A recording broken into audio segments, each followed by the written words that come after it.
احتجاج کرنے والوں کے ساتھ آئی فیملی بھی اس وقت پولیس کی گاڑی میں یہاں پر بٹھا دیا شارع دستور کے اوپر، اور ان کو اس وقت یہاں سے السلام علیکم ورحمۃ اللہ وبرکاتہ۔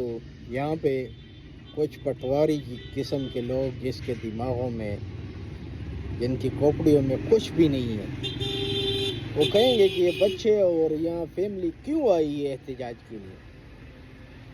تو میں صرف عرض یہ کرنا چاہتا ہوں کہ یہاں پہ فیملی اور بچے، عوام اتنے تنگ آ چکے ہیں اس غربت سے، اس مہنگائی سے، ملک میں بے روزگاری کی وجہ سے، بجلی مہنگی، گیس مہنگا، پیٹرول مہنگا، ہر چیز مہنگائی کی وجہ سے یہ ملک تباہی کی طرف جا رہا ہے۔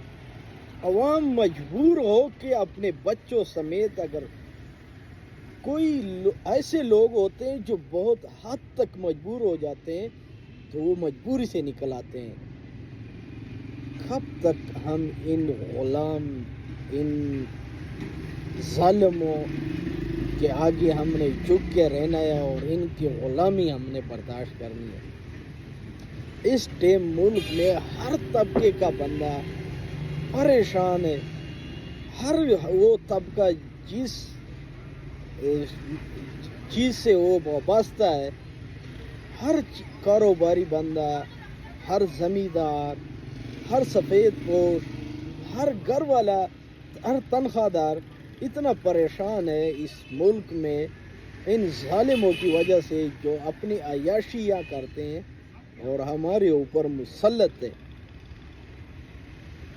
یہ جب ان کے خلاف ہم نے ان بچوں کی طرح سب نے ایک آواز نہیں بننا ہے اور نکلنا نہیں ہے، یہ ہم نے نکلنا ہے سری لنکا کی طرح، تب یہ ان کو سمجھ آئے گی اور یہ ملک کدھر پاؤں پہ کھڑا ہوگا۔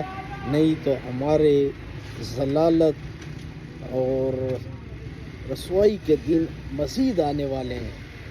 اور اس جیسے عمران خان نے کہا تھا کہ اس آگ میں سب نے جلنا ہے، یہ آگ ہر گھر تک پہنچے گا۔ اب وہی آگ ہے کہ یہ ہر گھر تک پہنچنے والا ہے اور عوام پریشان ہے۔ تو دیر مت کریں، اگر جتنا دیر کریں گے، اٹھنا ایک دن آپ نے لازمی ہے۔ یہ مت بولے کہ میں اسی جگہ پہ آرام سے بیٹھ کے، چپ بیٹھ کے کچھ نہیں کروں گا۔ ایک دن آپ نے اٹھنا ہے یا آپ کے بچوں نے اٹھنا ہے۔ تو اس سے بہتر ہے کہ اپنے بچوں کے لیے نہ چھوڑیں اور ہم اپنے بچوں کے لیے کچھ خود کریں۔ اور اپنے بچوں کو، ہم نے تو جتنی عمر گزاری ہے، آگے کیا ہونا ہے، کتنا رہ گیا، کم از کم اپنے بچوں کے لیے تو ہم کچھ کریں، ان کے لیے تو کچھ اچھا چھوڑیں۔ تو میرا ریکویسٹ یہ ہے کہ یہ ڈر، یہ خوف، یہ بزدلی یہ ختم کرے، اور جب تک یہ ہم ختم نہیں کرتے، ہم اس طرح ذلیل و خوار جیسی ان فیملی کے ساتھ، بچوں کے ساتھ اور ان سے کئی لوگوں کے فیملیوں کے ساتھ پہلے ہو چکا ہے اور ہو رہا ہے، اور یہ ایک دن آپ کی طرف بھی آئے گا۔ اس لیے ہمیں سب کو اٹھنا ہوگا اور ہم سب نے کھڑے ہو کے اس کے خلاف جب تک اکٹھا نہیں ہونا ہے، تب تک یہ ملک سیدھا نہیں ہوگا۔ ان ظالموں سے ہماری جان تب تک چھوٹنے والی نہیں ہے۔